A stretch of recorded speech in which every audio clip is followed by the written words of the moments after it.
Welcome to PLZ Soccer's YouTube channel. I'm Kerry Pollock. It is Derby weekend in the capital. I'm joined here with Hearts fan Aaron Fraser. Aaron, first of all, your team go into this game on a very good form.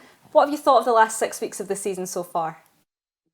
Well, it's been night and day from the previous campaign. I do think that although not part of the regular league season, the League Cup group stages being back in them this year, as bad as it was missing out in European football, it kind of had a bit of a benefit to get us up to speed.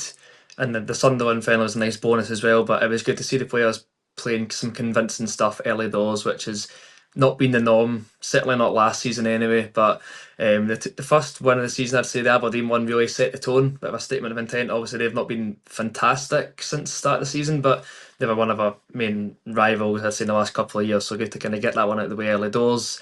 A couple of key last minute goals as well, how very unlike Hearts the last couple of years, with the Dundee United and Livingston games being decided in stoppage time at the end of the game.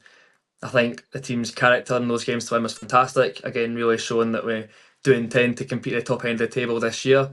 And even in the games we've not been at our best, Motherwell at home, 3-3 draw, never an ideal result, but coming back from 3 goals down is commendable regardless of the opposition and regardless of, it's only a point, but it's still a good fight to win it and very easily could have won it with the last kick of the game had we not hit the post. Away at Ibrox, what more needs said, fantastic result. Falkirk 3-0 at home, very convincing. So it's just game after game after game. It's been very convincing performances. The only kind of blemish on that would be going at the League Cup to St Mirren, but even at that, we're out on penalties. We've still not lost in regular time. Really hope that continues this weekend, but overall, can't really ask for much more for a almost perfect start to the season. Yeah, the recruitment has been impressive so far this season from Derek McInnes. Where do the main threats come from heading into the weekend for you?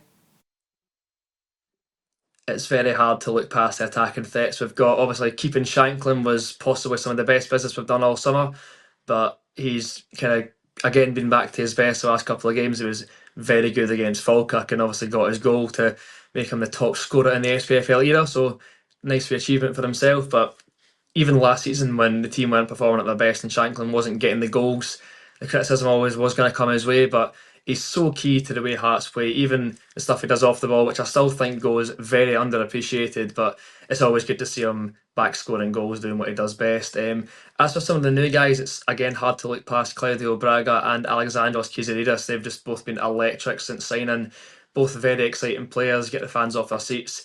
Again, can't really ask for much more. They've both started very well, and Kiziridis in particular, that goal against Falkirk is ridiculous. Just shows exactly what he's all about. We'd not mind another one of those on Saturday. What have you made of Derek McInnes then? Has he fulfilled the expectations that a lot of people would have had for him?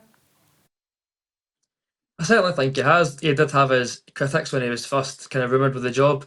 If I'm honest, I was calling for him to be made the manager before we even got official link to them. So I'll take that one, a very decent take from myself. But I do think that he's brought back a really clear, aggressive style of play. Last season, as you'll be all too aware, Hearts has looked completely lost in so many games. Too easy to beat, too easy to get off the ball. And I think Hearts have always had like a reputation for being big and physical. And while we're not just going back to being a team of hammer throwers, I do think that he's brought back some much needed physicality and a bit more dig about the team. We're a lot harder to beat now, but without sacrificing being a good team to watch. It's kind of the best of both worlds, I'd say, is a proper manager, not just a coach like some appointments we've had in the past. And I think very importantly, he can also handle the media.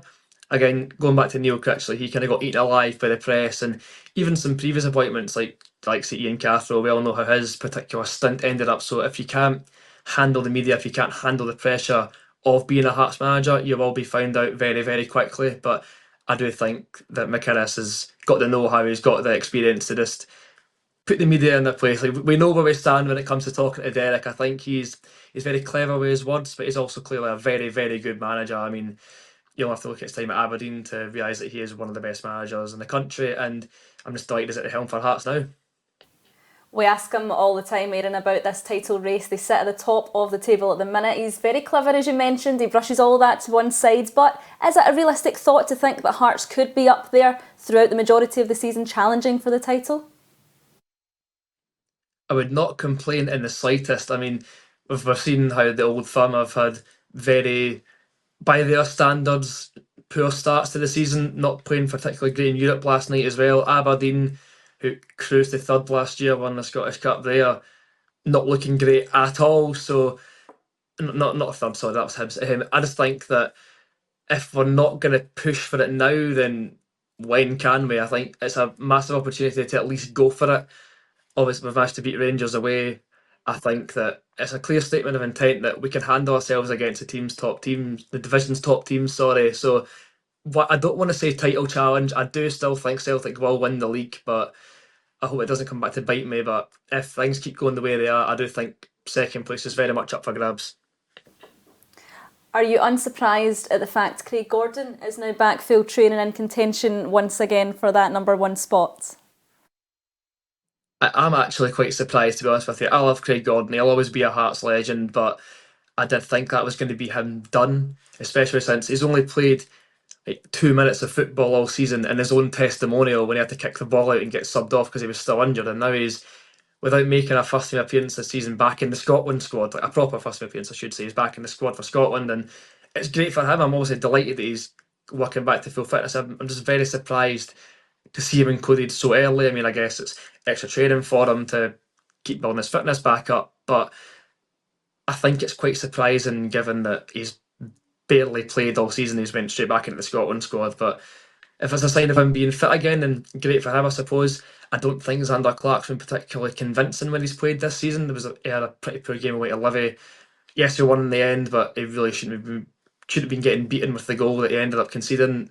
Swallow has looked great since he got signed. I think he'll still be first choice, certainly for the foreseeable future. But I do think that it's good to have Gordon back purely because I don't think Clark's been the best backup. I was calling for him to get a game loads last season when Gordon wasn't playing particularly well, and I was thinking, well, Clark deserves a shot. He's finally had his shot, and it's not been particularly good. So I think that it's good to have Gordon back to give Swallow some serious competition, but I'm surprised that he's in the Scotland squad, definitely.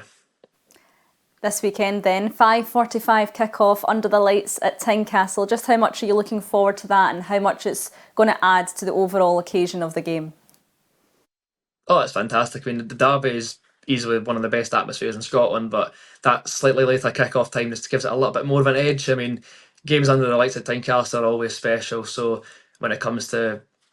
We've not got a European game this season, sadly, so I guess this will be the best we get until we're hopefully in the Champions League next year. But I do think that it's going to be a very special occasion. It's always great when Hibs come to town. It's the full away end, both teams reciprocating that agreement, which I think is great. I do think that the reduced derby allocations in the Old Firm, for example, really take away from the spectacle. So I'm glad that the Edinburgh derby is, by and large, not been drawn into that particular ticket politics. I think it's the best possible occasion when it's a full away end, full home end, both sides is going for it on and off the pitch. It's just a fantastic occasion and one that can't really be matched, in my opinion. Just finally then, give us your prediction for the weekend. How optimistic are you? It's difficult to say. You always want to be confident on Derby Day, but I'm well aware that as a Hearts fan from Leith, I've got to be very careful what I say. But I'll go for a 2-0 Hearts, Shankland and Kizidouris. 2-0 Hearts. Well, this weekend will tell. 5:45 kick-off at Tynecastle Park. PLZ Soccer will be there to keep you updated. Thanks to Aaron Fraser for joining us here this afternoon.